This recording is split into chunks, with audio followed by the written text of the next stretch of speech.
Well, hi everyone. Welcome to our Sunday School story video. Well, if you were with us last week, you heard this wonderful story about how God created everything, about how God created the universe and the stars and the planets and the sun and even our planet Earth. And then he put rivers and mountains and oceans and on top of it. And then he made fish and animals and then finally human beings to live in it in an absolutely incredible, wonderful, amazing place. Sounds pretty cool, right? Well, it was. Well, it was until we humans kind of messed the whole thing up. And that's the story we're going to hear today about how God made an amazing world, put in that world some humans that he loved and loved and loved and loved. But they loved something else more than they loved God, and it kind of messed everything up. Now, what you'll hear at the end of the story is kind of a cool thing, that even though they super messed up, God never gave up on them, never gave up on us. So make sure you watch the story all the way to the end as we hear what happens next in the book of Genesis. Thanks for watching. You'll enjoy this. The Jesus Storybook Bible, written by Sally Lloyd-Jones, illustrated by Jago. The terrible lie. Adam and Eve lose everything, from Genesis 3.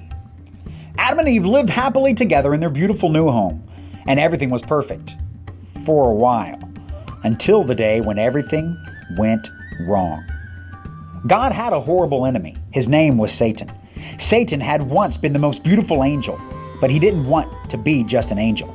He wanted to be God. He grew proud and evil and full of hate, and God had to send him out of heaven.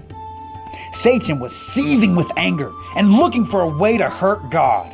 He wanted to stop God's plan, stop this love story right here. So he disguised himself as a snake and waited in the garden. Now God had given Adam and Eve only one rule. Don't eat the fruit on that tree, God told them, because if you do, you'll think you'll know everything. You'll stop trusting me. And then death and sadness and tears will come. You see, God knew if they ate the fruit, they would think they didn't need him, and they would try to make themselves happy without him.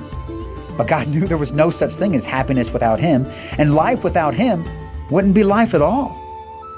As soon as the snake saw his chance, he slithered silently up to Eve. "Does God really love you?" the serpent whispered. "If he does, why won't he let you eat the nice, juicy, delicious fruit? Poor you. Perhaps God doesn't want you to be happy." The snake's words hissed into her ears and sunk down deep into her heart like poison. "Does God love me?" Eve wondered. Suddenly, she didn't know anymore. "Just trust me," the serpent whispered. "You don't need God. One small taste, that's all, and you'll be happier than you could ever dream." Eve picked the fruit and ate some, and Adam ate some too. And a terrible lie came into the world, and it would never leave.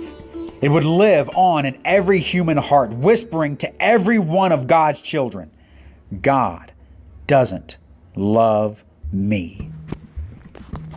And it wasn't a dream, it was a nightmare. A dove flew from Adam's hand. A deer darted in a thicket. It was as if they were frightened by something. A chill was in the air. Something strange was happening. They had always been naked, but now they felt naked and wrong. And they didn't want anyone to see them, so they hid. Later that evening, as God was taking his walk, he called to them, "Children!" Usually, Adam and Eve loved to hear God's voice and would run to him. But this time, they ran away from him and hid in the shadows. "Where are you?" God called. Hiding," Adam said. "We're afraid of you." "Did you eat the fruit I told you not to eat?" God asked them. Adam said, "Eve made me do it." "What have you done?" God asked. Eve said, "The serpent made me do it." And terrible pain came into God's heart. His children hadn't just broken the one rule. They had broken God's heart. They had broken their wonderful relationship with him. And now he knew everything else would break. God's creation would start to unravel and come undone and go wrong. From now on, everything would die, even though it was all supposed to last forever. You see, sin had come into God's perfect world, and it would never leave. God's children would be always running away from Him and hiding in the dark. Their hearts would break now and never work properly again. God couldn't let His children live forever, not in such pain, not without Him. There was only one way to protect them. You will have to leave the garden now, God told His children, His eyes filling with tears. This is no longer your true home. It's not the place for you anymore. But before they left the garden, God made clothes for His children to cover them. He gently clothed them, and then He sent them away on a long, long journey out of the garden, out of their home. Well, in another story, it would be all over, and that would have been the end. But not in this story. God loved His children too much to let the story end there. Even though He knew He would suffer, God had a plan, a magnificent dream. One day He would get His children back. One day He would make their world their perfect home again. And one day He would wipe away every tear from their eyes.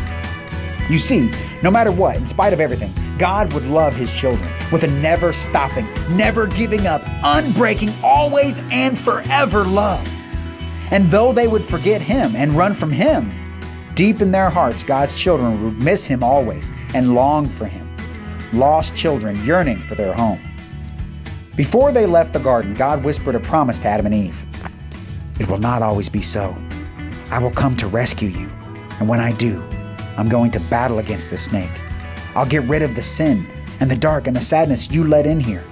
I'm coming back for you. And He would. One day, God Himself would come.